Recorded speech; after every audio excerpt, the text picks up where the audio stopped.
How old are you? I'll be 21 on the 10th. You will be 21 on the 10th. So you first went into compulsory military service and then went to war, or what? No, I went from prison. Ah, that's fine too. My name is Vladimir, a journalist. Well, we're talking, you get the idea, right? Yes. Shall we talk?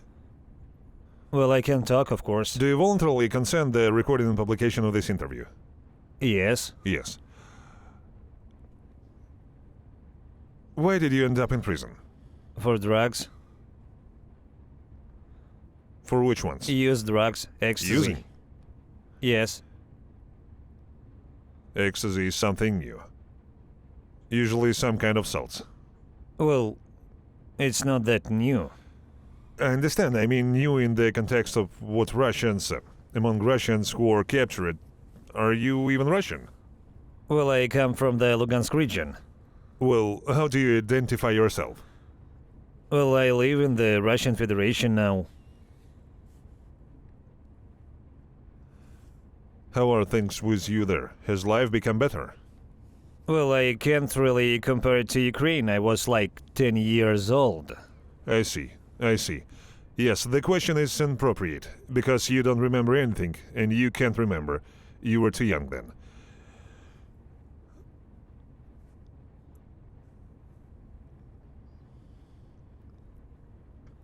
Tell me, do you have a family?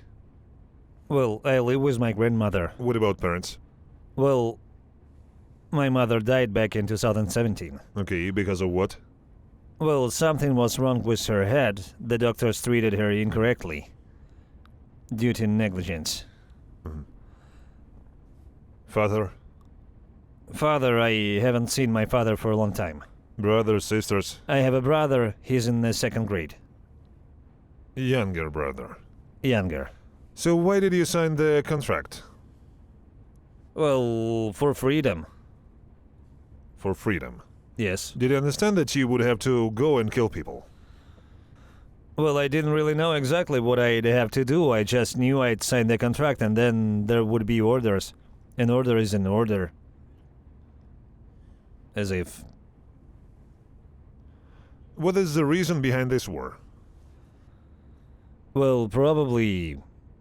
because of Donbas. Because of Donbas. Why? Well, as I think, since 2014, the war has been going on. All the militias, well, were shooting there. It was hitting our city too, and probably there was return fire. I just don't know how exactly it all happened there.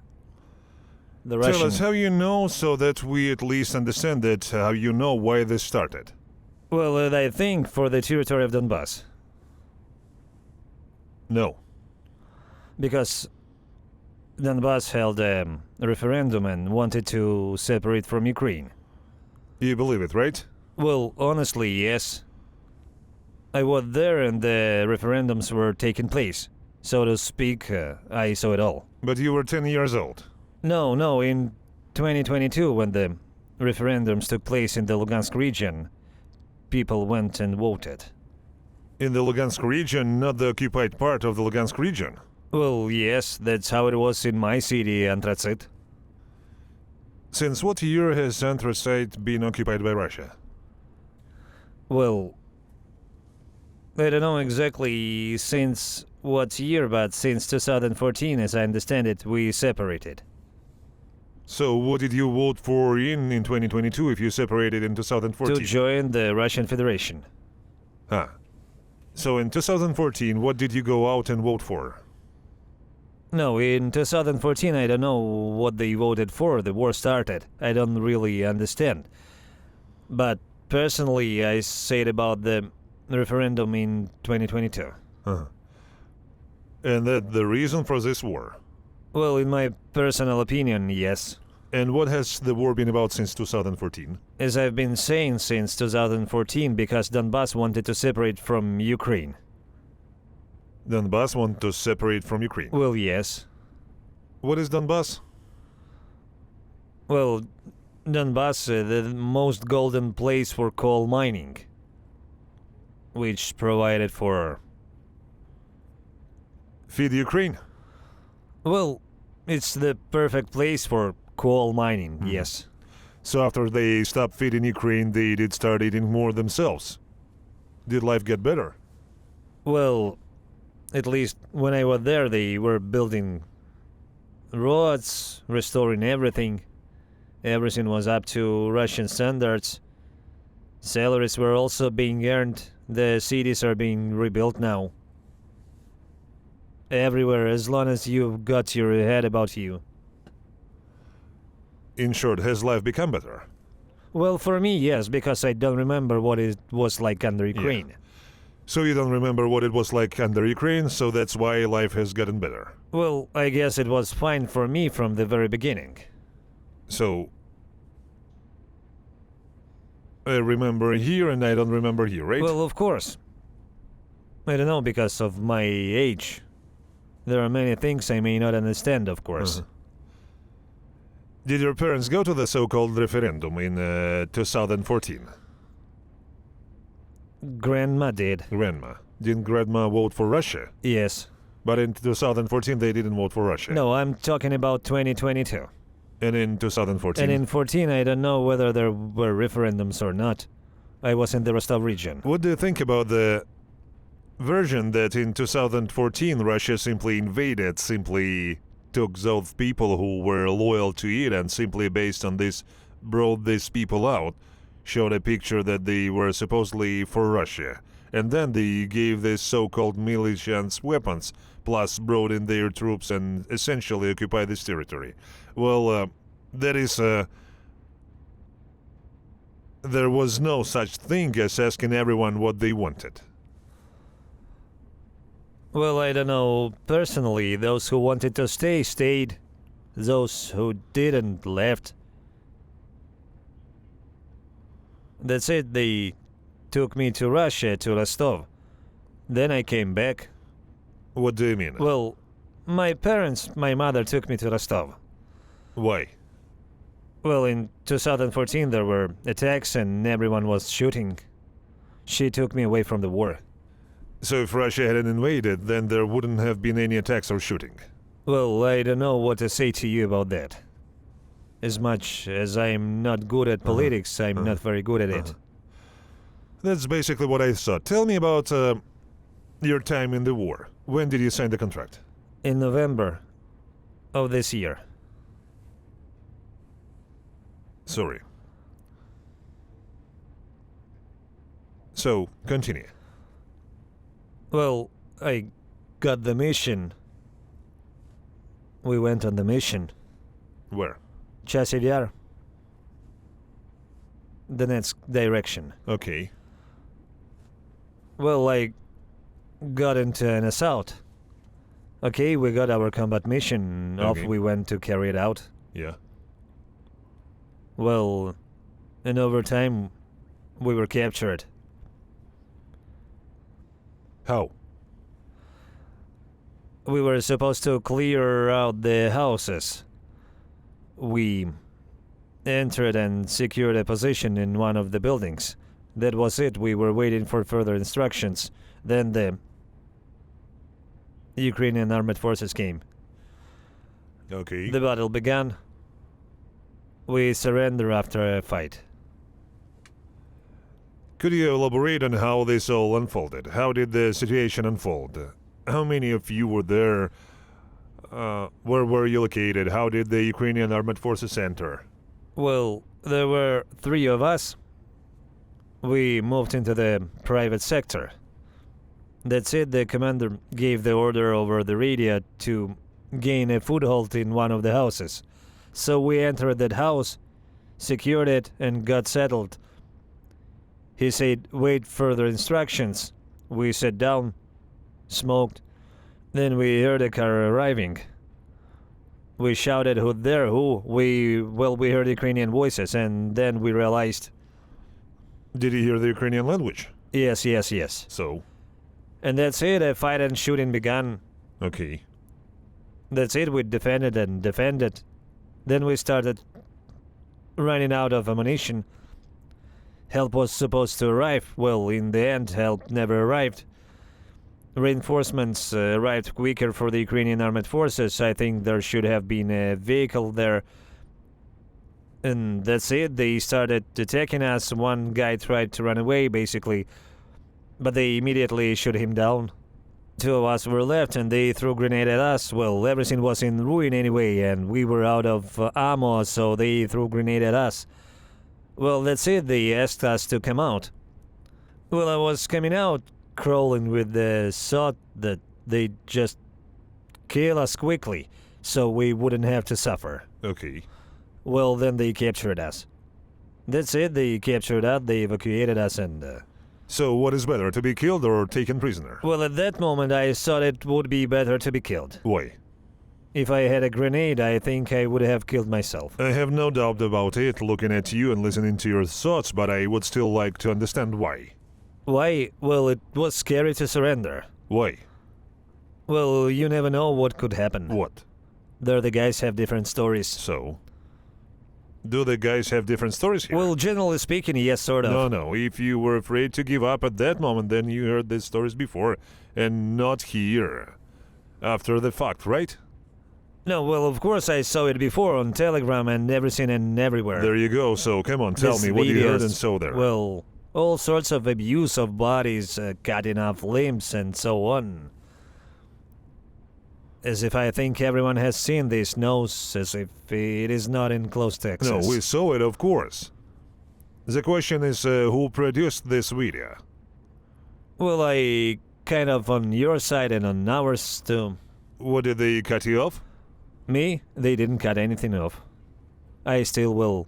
Compared to the other guys, I went a little easier. Which ones? In what way? Well, I met some here. Also, you know, stories are circulating. Yes, stories do circulate, of course. Stories circulate, especially from people with distorted mindset. Those who believe, for example, that life in the Lugansk region is better now than it was under Ukraine. Well, there's really no point in trying to prove anything there. Well, I don't know about proving. The most developing regions were Donetsk and Lugansk regions. Not a single new mine was opened, and a bunch of old ones were closed.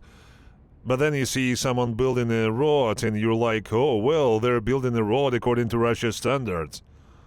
Whoa. Like, that's awesome. That's really cool. Thank you, Putin.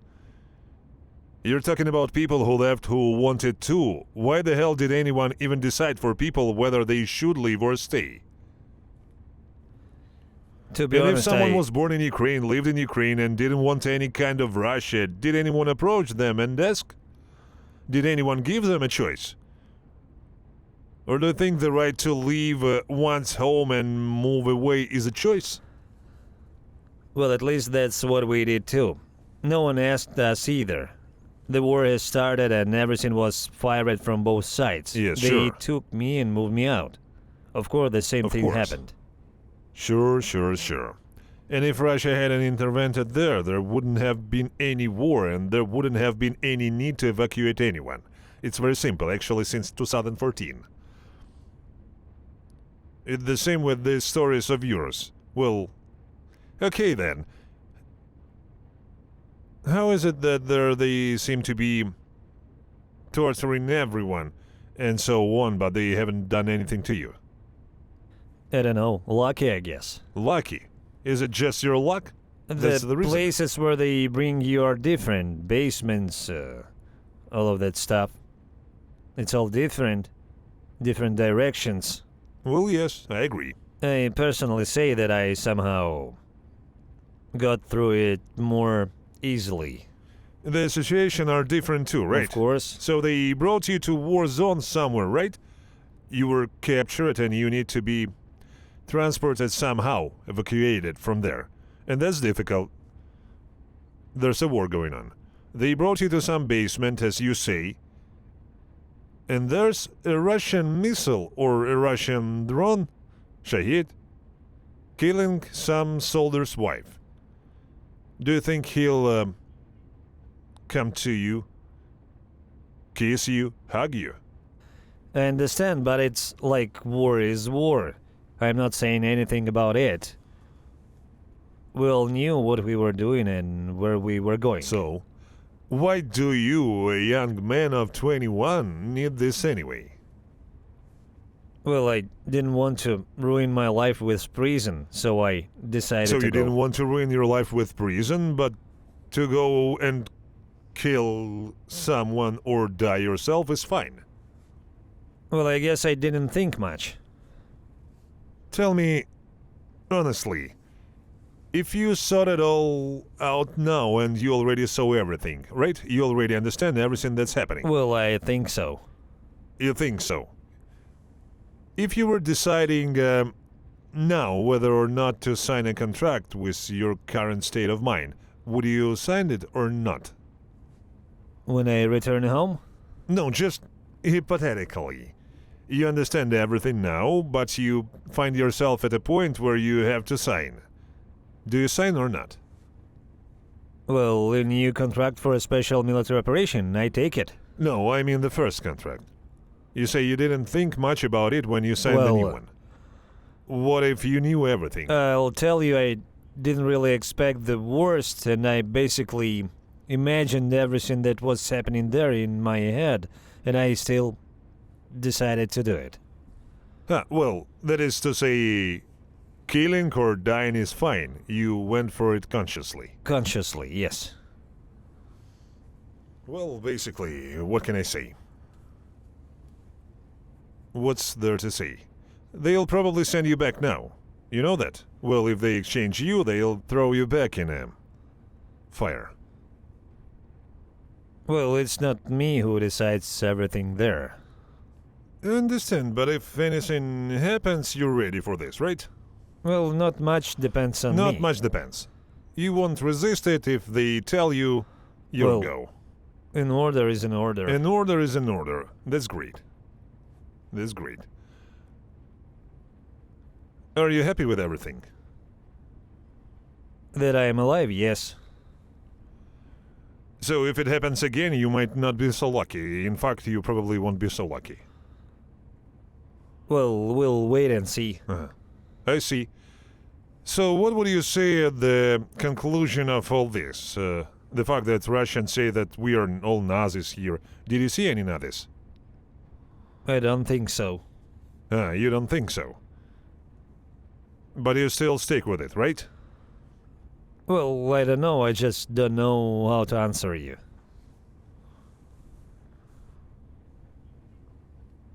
So what would have to happen for you to figure it out? For them to send you to fight again and get you killed? Then you'd understand. Yeah, I don't think they'll send me.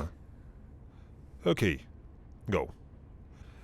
Tell her to text here. And we'll call her. Mom, hi, it's me. Please text me and I'll call you. Again, dozen of letters asking to find some missing soldier. And not a single letter saying they're going to send them. Help me stop them from sending me. It's sad. My name is Vladimir, I'm a journalist. Are you a contract soldier? Mobilized.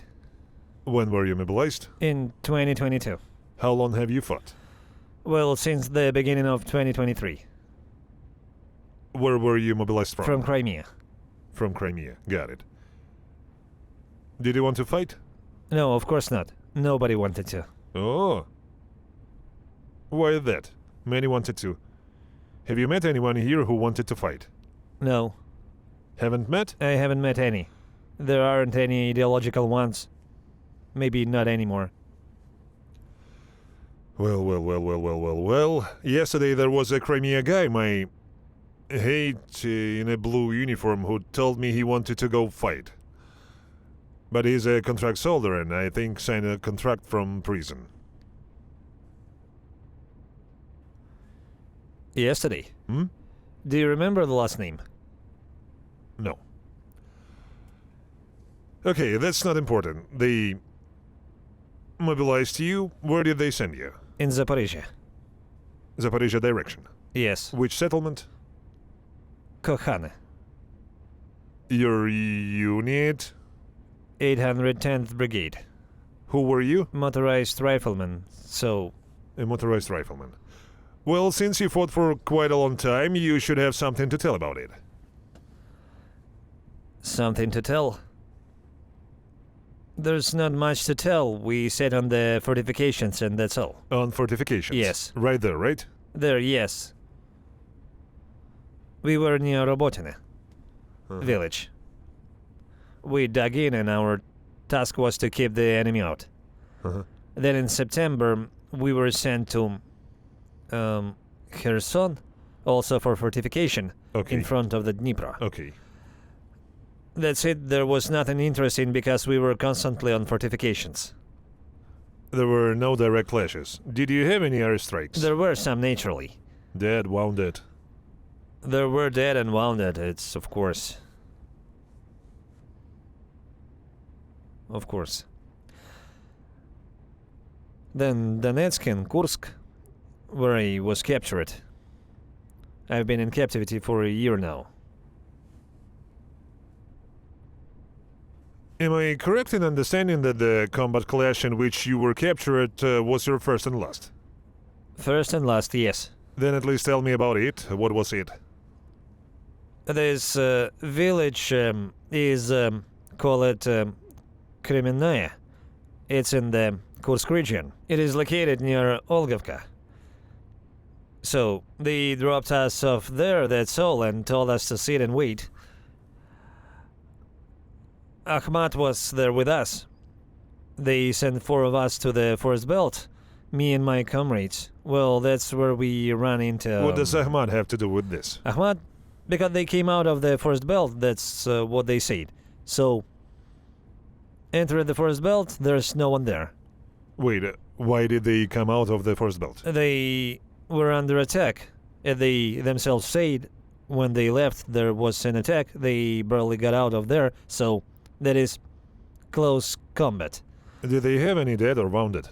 There were some wounded, minor ones. I didn't see any dead, I can't say. So to put it simply, they ran away? Well, maybe. They retreated. Okay. Was this forest belt, roughly speaking, their area or responsibility? Roughly speaking, yes. They come out from there and you go in there? Yes. Why like this? Well,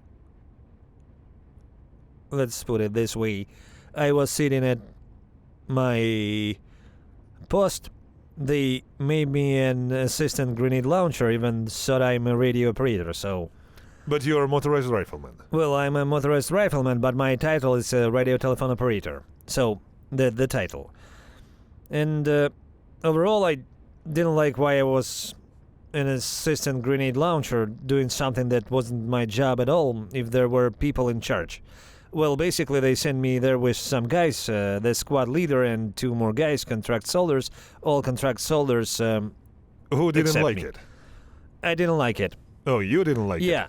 It's not my job. There are guys who are responsible for that. So they can do it. They know how. But I don't understand at all. Let's say what to do with this, how to fire, say this grenade launcher, and all that stuff. So, and I began, let's say, to get indignant.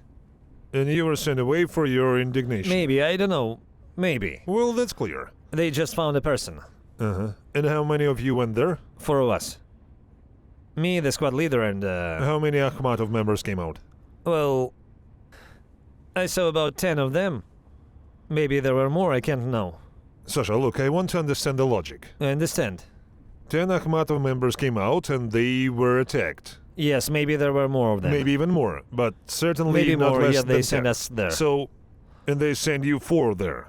Yes. Who are you? Are you a super special forces unit? Are you a Rambo? Who? There was a forest belt there, probably 2 or 3 kilometers long, if not more. We were told to secure a kilometer. Then we went out not a kilometer, but 200 meters, a short stretch. So we were supposed to be here, but we stopped here so as not to pass. Because this is where most likely there was this military clash. We dug in and held out for 3 days. Then the enemy approached us. How can I put it? Basically, it wasn't the Ukrainians who approached us. Then who? I don't know, maybe Polish, maybe French, someone else. There was an accent. What language did they speak? Well, something between Ukrainian and Polish. Well, maybe... Maybe they were Belarusians? No, not Belarusians. Why not? Well, if it's something between Ukrainian and Polish. No, it's certainly rude to say that, but... They just can't be there. For real? Really? Well, I just don't If believe I bring you Belarusians here, personally, who are fighting for us, and you talk to them, what will you see? Well, in general, he was not purely Ukrainian. I heard an accent, I can't tell you who, but they weren't Ukrainians. Some kind of special forces, I don't know. Anyway, the three of us retreated. The squad commander was killed. So you heard the language, the accent? Language, the shooting has started. So our mine exploded. They rolled back. Do you know the Ukrainian language? Do you know the Ukrainian language? Yes, I do. You do. You're from Crimea, right? What language did they speak? Telling you something between Polish and Ukrainian. Do you know Polish too? I understand roughly how.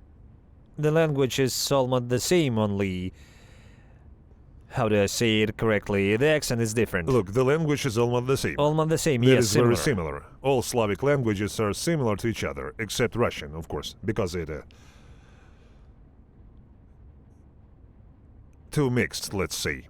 That is, they could be Poles, Belarusians, Ukrainians. Different regions of Ukraine have slightly different languages and accents. Well, I noticed. You know? Yes, yes. So I have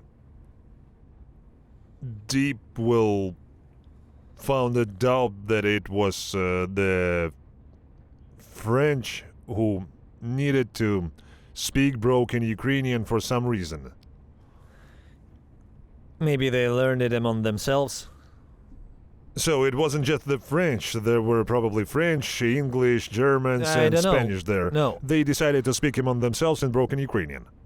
Also, they all know English, generally speaking. I know Ukrainian well, so it's impossible to confuse it. The accent there wasn't Ukrainian. Maybe they were somewhere in the back. Maybe they were somewhere, yes. Because there were some mercenaries there on the radio too. I consider them mercenaries. Describe again in more detail the situation in which you heard voices in Ukrainian within when accent. the attack occurred. There was broken Ukrainian with an accent. Maybe they're just related. I heard something like, go around to the right. Okay. Well, on my side, on the right. Can you remember any specific phrases or words? Go around to the right in broken Ukrainian. Go around to the right. French for sure. Then, in some kind of broken Ukrainian, then when we were retreating, I already heard I see in Ukrainian. See. Another group, yes, I see. That is, they see us. It is Macron who leads this group. The first group retreated from us when the mine exploded. The second group, 16 people, crawled along the forest belt. And then across the street, I heard the word I see in Ukrainian. I don't know, that's how it is. All I heard was go around on the right in broken Ukrainian, and I see.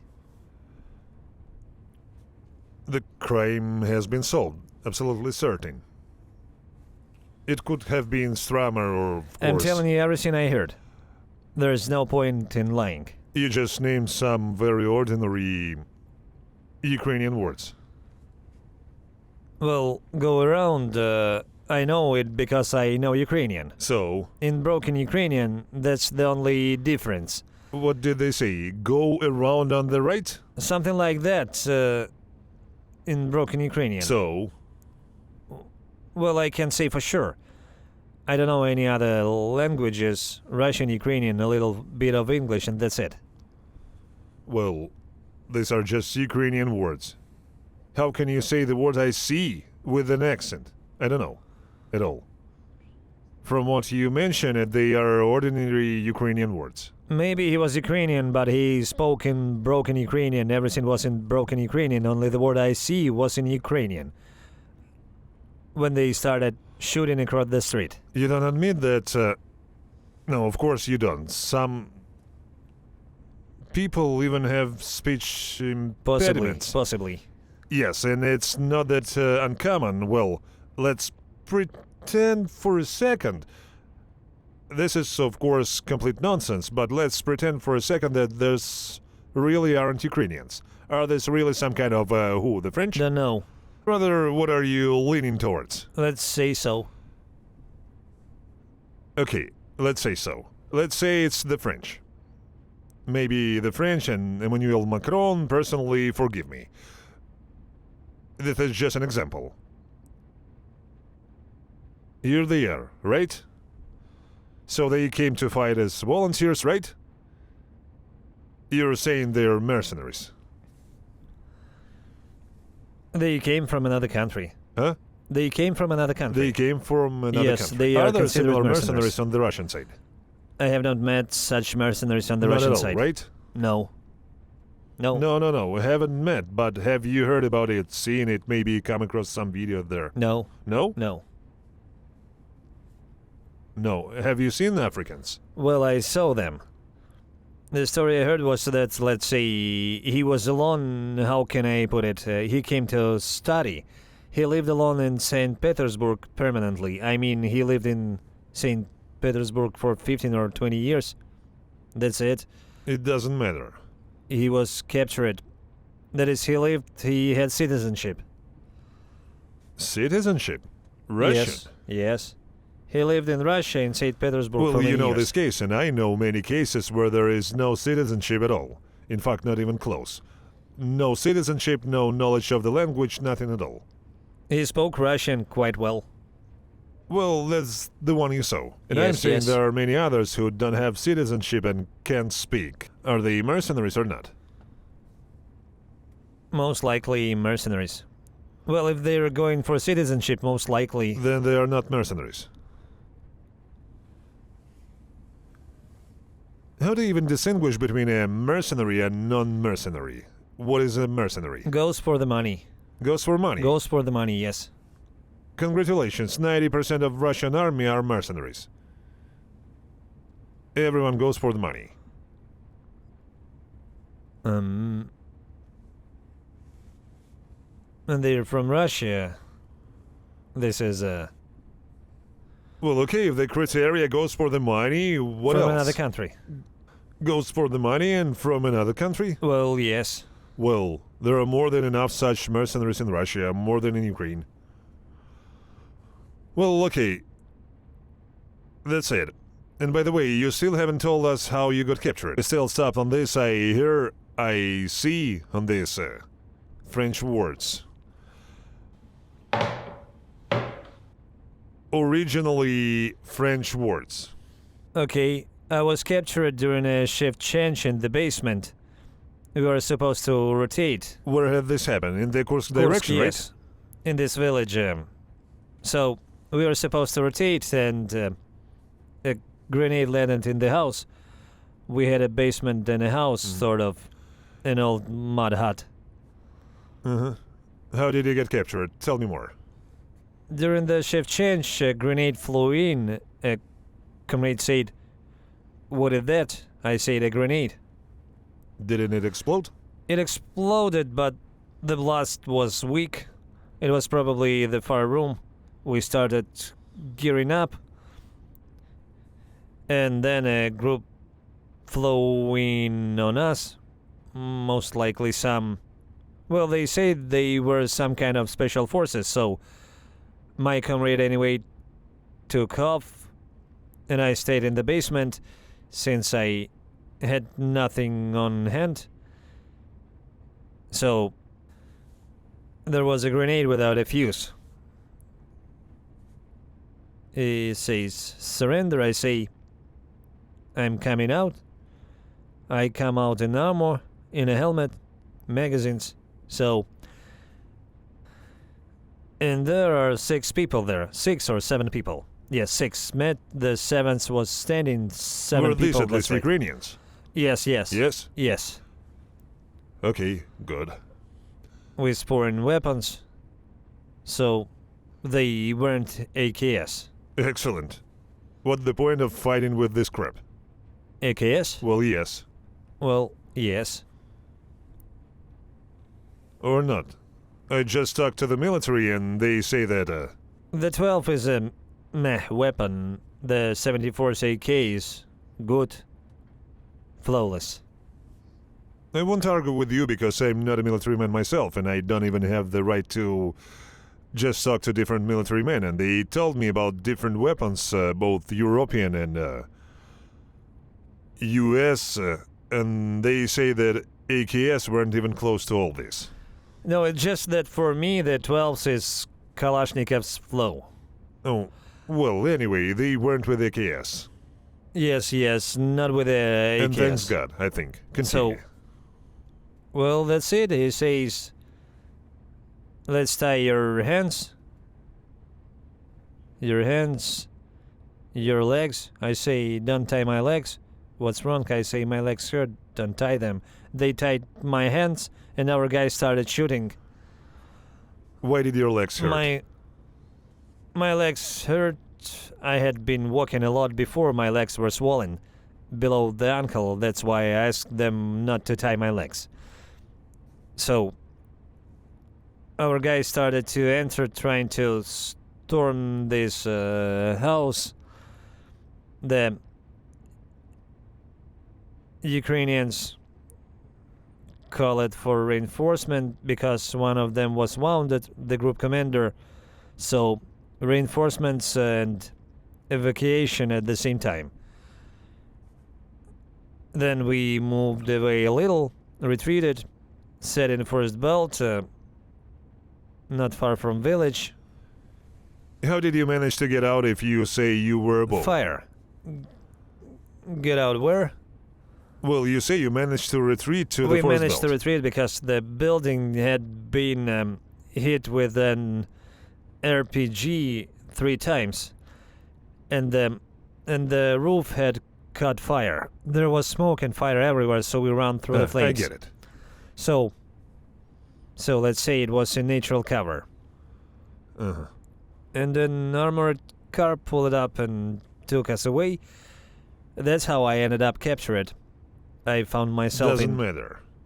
in the camp. September 2nd, 2024. And then it's not interesting, I see. That's all. Yes. So you always insist that Europe is helping us, right? They do, yes. Also, in general, no one denies this, and thanks for helping and let them help more. And this is good or bad? What do you think? Well, I hear such a negative connotation in your words. Everything has its pros and cons. Everything. Okay, fine. As you probably know, during World War II, there was such a thing as allies, right? And the United States, for example, helped the Soviet Union, among other things. Was it good or bad? Everything has its pros and cons. I get it. Fine. It's 50-50.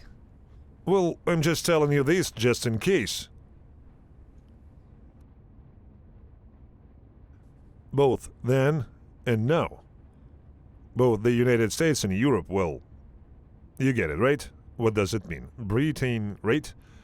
They helped the side that was defending itself. Both then and now, they helped the side that was defending itself. Not the one unleashing an aggressive war and attacking, but the one defending itself. Therefore, both then and now, it had the same effect. I don't know if you see any pros or cons, but these pros or cons are equally applicable to both that situation and this one. Well, alright, so be it. I'm not trying to convince you otherwise, so that you tell me so be it. I'm just telling you, well, maybe you didn't think about it. I heard you.